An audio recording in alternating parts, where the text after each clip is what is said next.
What's up, everyone? Welcome back to another episode of Kinda Different, your favorite dental podcast, hopefully, where we talk about innovation in dentistry. We talk about how we can make dental care more human, and we connect with some of the most amazing guests in the dental industry. I think I'm biased there, but I also think it's really true. I am Matt Allen, Dr. Matt Allen, the CEO and co-founder of DifferentKind and the host of Kinda Different. And I am excited today to have with us Kirby Arnold, who is the COO of REV One Dental Partners and the COO of Midnight Oil Dental Solutions. Kirby has some really interesting things that she's working on in terms of building structures that maybe are familiar to dentistry, but how they're doing it and why they're doing it is a little different, and how that actually impacts both, dentists and providers in these organizations, as well as how that impacts patients as well. So, Kirby, thank you so much for taking the time to join us today. I would love if you could take a few minutes and introduce yourself to our audience, please. Of course. Thanks for having me, Matt. I appreciate it. I am Kirby Arnold. I am currently the COO of Midnight Oil Dental Solutions and will be the COO of REV One Dental Partners, which is an autonomous DSO that we are building alongside of our clients.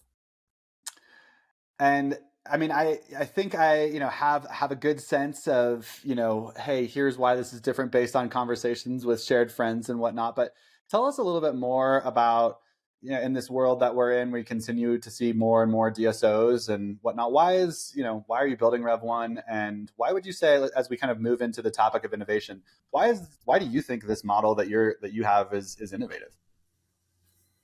I love the word innovative. That's a great word. And what I think about is legacy. Also, when I think about innovative, as we're growing and changing the future, what has happened historically? So when I go back to 2019, we were building this model of MSO management. How do we stay out of the consolidated dentistry format with a bunch of privately held practices and grow them so that they can get some burden relief or use their practice as an ATM machine, as we call it. Mm-hmm. And through that process, we identified that they still didn't want to deal with all of the minutia of running a dental practice. We need help. We need consolidated services. We need to manage the money and manage the people. Mm-hmm. Please don't tell us how to do dentistry, right? Mm-hmm. That's the big consistent message is please don't tell us how to do dentistry. Just do all the other stuff. I don't want to deal with it, but don't tell me how to do dentistry. So as we built Midnight Oil and consulted for our clients, understanding a path forward for them for transition.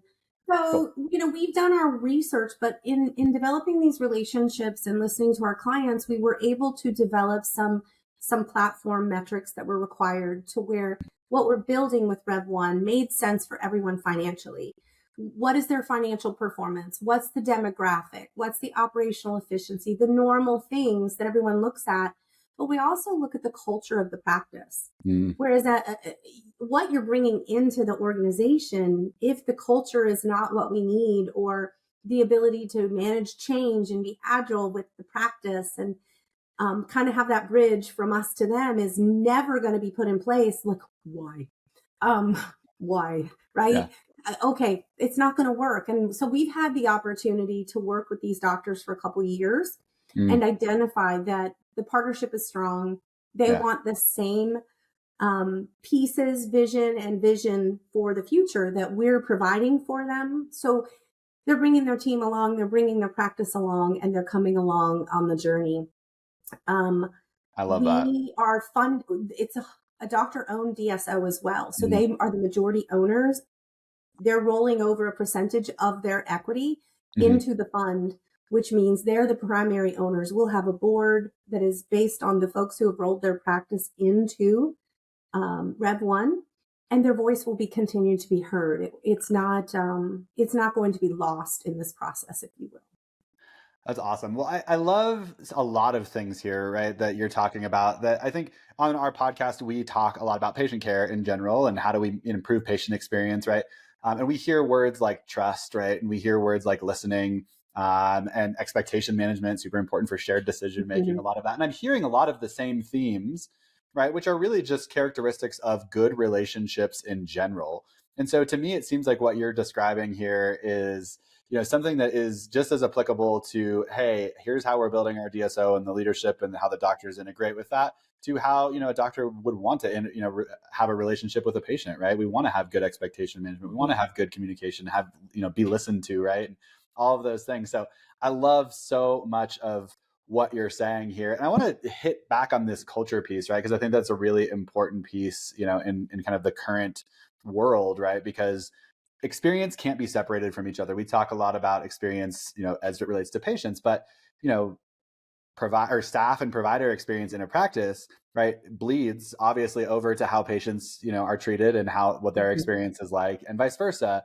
And so, walk me through just a little bit more in terms of how you all are thinking about culture and maybe management, and give me a kind of some insight into, hey, here's how we're being innovative as it relates to culture. Yes, it's important, but like, can you give me some specifics, especially as a COO, right? Like, you probably know all the specifics there. So give me some specifics if you can. It's so funny when you think about culture. I currently work with and have experienced relationships over the last several years with folks who be like, culture's that's such a nonsense myth. Culture can mean a lot of different things though, right? So when you put it in a perspective of what does it mean to you, then it becomes something that you can tangibly measure in your industry and in your environment and in your current workflow. So for me and my teams, what culture means to us is it's about relationships. What have we done and partnered alongside with our clients? How much trust exists? So when you talk about bringing the culture piece back into the autonomous DSO, we already have an established relationship. We have established benchmarks, and metrics that we know these particular clients who are along on the journey with us trying to achieve their goals know we are going to be held to. They know that we're going to hold them to these metrics because it is a doctor-led DSO, because there is stock involved, because there is value and profit to them that is promised by all of them being a part of the project. Yep. And so we are not going to have necessarily the typical DSO structure. When we started building out Rev One, I would get in these meetings and we'd be like, well, the DSO structure looks like this. I know, I've worked at lots of DSOs. I know what a DSO structure looks like, and that's not going to be it, right? So I would get really passionate and they'd be like, oh, she's not happy about that. No, because that's top heavy, right? A DSO is typically operational oversight heavy. There's no commitment. There's no buy-in. There's no established long-term relationship. That's our culture. That's what we have. And that's going to drive us forward. We don't have the regional manager, the operations director. We don't have that. We're leveraging those relationships and the prior and past performance metrics that we've measured for years with our clients. That's what we're utilizing to drive us forward. Now, please don't misunderstand. We'll have a performance team that looks at the metrics every month. They'll create a workbook and they'll say, great job.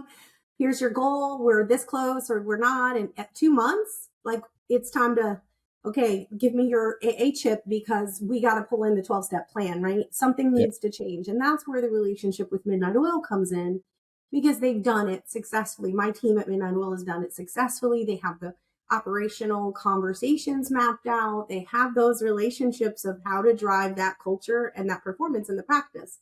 And I'm not introducing a DSO model where it's, you did a bad job. It's, hey guys, we need your help. Doc's kind of seeing a trend in the wrong direction. Can you please, let's engage. So we're utilizing some different tools and a different philosophy and thought process where we're not managing metrics, right? We're managing relationships and helping folks achieve their goal while they're all under the same consolidated roof, because they're all looking for the same thing. Totally. I love that. It's super, super fascinating. And you're hinting into the like connection piece, right? As we learn more about you, because you're talking about values and you're talking about some of these things. One of the things that I love learning most from people, is kind of hitting the highs of just like, hey, what's something that you're extremely proud of? It could be, within work, could be outside of that, but you, Kirby, like, what's one thing that you look at in your life and you're like, I'm super proud of this. I would love for you to tell our listeners that. Well, personally, that's different, right? I look at my children and think, wow, the impact that they're having in the world. And Somehow their mother must have done a really good job and I want to meet her someday. I'm just kidding. But professionally, I will say to you, I am most proud of the team that I have built within Midnight Oil and the relationships with our clients. I am most proud of that. It is a work all the time in progress, being available to people and letting them know that you care. I worked for Heartland Dental, and one of the things that I learned from Rick Workman was people don't care how much you know until they know how much you care. And I was young and thought I knew it all, and I learned I knew nothing. And I will never, ever be able to have my education that I got from that company taken away from me. Totally. But the most important thing I learned was the metric, as long as you care about people and your why aligns with their goal, you will be able to find a way to help drive them forward. And my team is open and honest, and they're here for the right reasons. And everybody on my team, whether it's the Rev One team or the Mods team, they're working for the client, and there's no self-interest in front of them. And I'm most proud of that. I love that. I love that. And yeah, certainly, we had Pat from Heartland on, the last guest of last season. And that idea of you have to be nice, right? I mean, I think that there is just this idea of, hey, with places that tend to be really successful, whether they're huge or whether they're small, right? Like it is totally a, how does the team work together? How do they work for each other, with each other? So I love that. It's a great, and we sometimes are not in the building of a company, as you're building a company for yourself. And when you've got 5 employees, you act differently than when you have 55 employees. And so back in the beginning, we would always say, we don't want to work with assholes. Like, and we don't, but they don't want to work with them either. So we would always have to reverse that script. And so we have to be always available and of the right mindset, and goals and vision need to be aligned and working towards on the same path forward. But as far as I'm very, very proud of my team and what they've accomplished in a very short time. That's great. I'm excited to see it continue to blossom as you continue to build here as well. So, also another thing that I love, learning about from leaders and, whatnot is, I think we can all go on LinkedIn and find, hey, here's my professional career, here's my journey, and here's where I've worked and whatever. I think there's things that drive us that are not obviously on there. And to tell us, something that's like important to you and that kind of defines maybe who you are as Kirby, but a lot of people might not know about, especially if they just know from, a distance or meeting you at a conference or something like that. Tell us something that's important that, gets you out of bed in the morning, that drives you, that is really important to you. So I alluded to this a few minutes ago. That's really hard. I grew up in an orphanage. My parents adopted me at 10. And so I was pretty well developed and had a lot of work to be done to get me forward. And I swore I had the best parents. My parents were amazing. I would not be who I am without them. However, I look at that first period in life and think, whoa, what could have been different had I had that start? So I always wanted to be, when I realized I was going to have children, to be someone that my children could say, man, she every day got up and did the very best she could. Every day was successful. Every day I knew I could count on her and she would never let me down. And so every single day, those are the people I work for. I know it seems silly, but even as adults, and now I have grandchildren who are like, oh, Nanny has a job and she has her nice car. And, those are just the effects. Yeah. And so I want my children and the people that I can inspire to understand, no matter what your challenges are, if you stay committed to something, you can get it done. And so every day being successful and honest and kind is being the example. Being the example is important to me.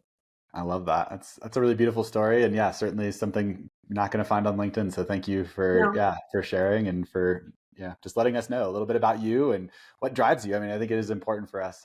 We miss those things when we only have brief interactions at conferences or whatever. And those are, I think, the important things that make us get out of bed in the morning. So I appreciate you sharing.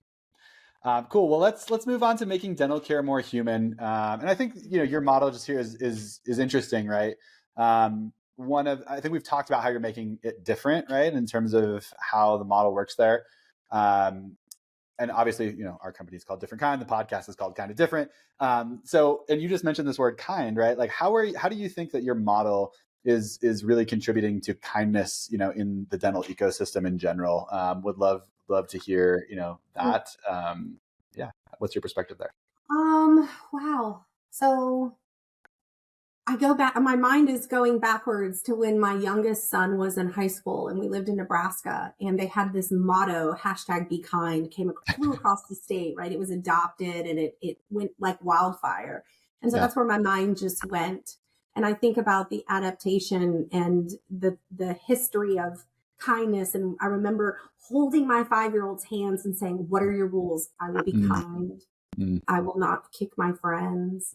I will not, I mean, that was what it was with some of my kids. And so Totally. I think about, for us, we're contributing by establishing relationships Hmm. and aligning the goals of what we're trying to create with the partners that we're working with.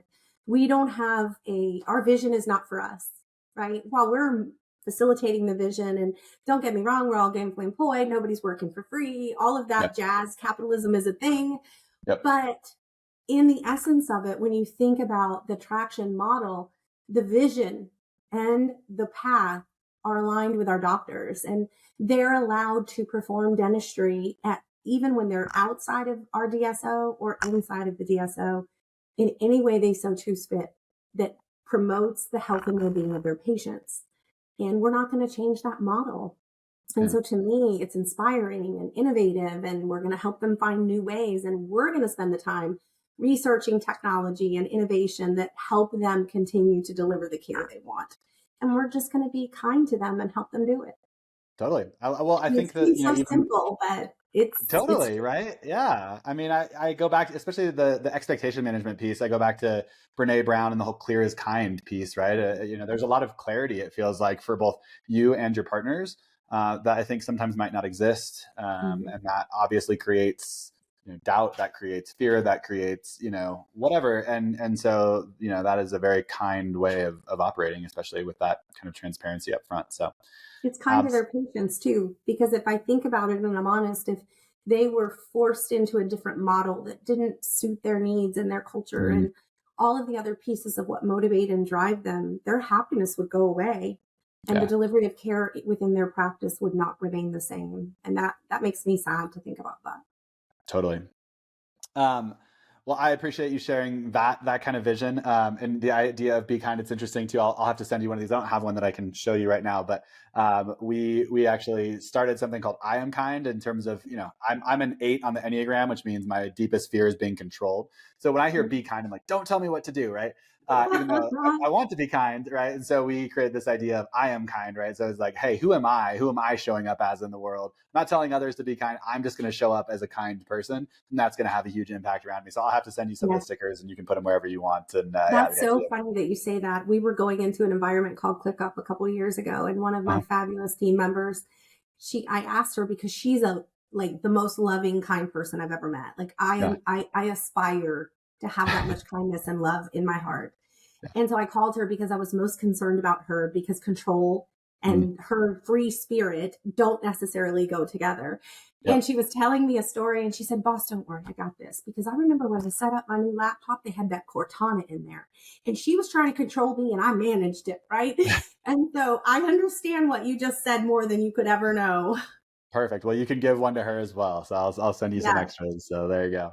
Awesome. Well, I would love, one of my favorite exercises too is thinking about ourselves as patients, because I think that, that matters a lot, right? As you think Mhm. about facilitating this care model and whatever. So when you think about yourself as a patient, right, we all are in various ways. Even if we don't go to the dentist as much as we'd like, or whatever it is, sometimes the cobbler's kids have no shoes. But thinking about yourself as a patient, what's one thing that your care team does, dental, medical, whatever it is, that helps really build trust with you? Like, what's a specific behavior where you're like, hey, when I go to see a healthcare professional and they do this, that's how I know I can trust them. I When I'm heard Mm, and someone is listening to me, so they're not imposing their opinions or beliefs of what's important to me onto me, and I express what's important, I'm heard, it's repeated back to me, or deeper questions are asked. Then I can establish that trust of being a good listener, and looking out for what I would consider my best interest in care. yeah. That's what motivates me. That's why I stay at the dentist office that I'm at. They always listen to me. They know what's important to me. That's amazing. That's a very beautiful description. I'll leave it at that. I love it. Well, Kirby, this has been an amazing conversation. I'm really excited to see what you all continue to build with Rev One, and what the outcomes of that are over time. If people are interested in learning more about you or Rev One's model or Midnight Oil Dental Partners or Dental Solutions, where would they go? Give us some of ideas of, hey, if we want to learn more, how do we do that? Of course. So for me personally, I'm at Kirby Lynn at Mods LLC and Kirby at rev1dentalpartners.com. You can look us up on our websites, midnightoildentalsolutions.com or rev1dentalpartners.com. Perfect. Thank you so much. I'll make sure I put those in the show notes. And yeah, I'm really, like I said, really excited to see how this model continues to play out for you and the industry, and continue to learn from the innovation that you're bringing. So thank you so much for sharing your story, for taking the time to join us today. We really appreciate it, and I've learned a lot. And thanks for having the conversation. Thank you for having me. We look forward to our success with our partners, and we'll keep you posted. Sounds good. Talk soon. Bye.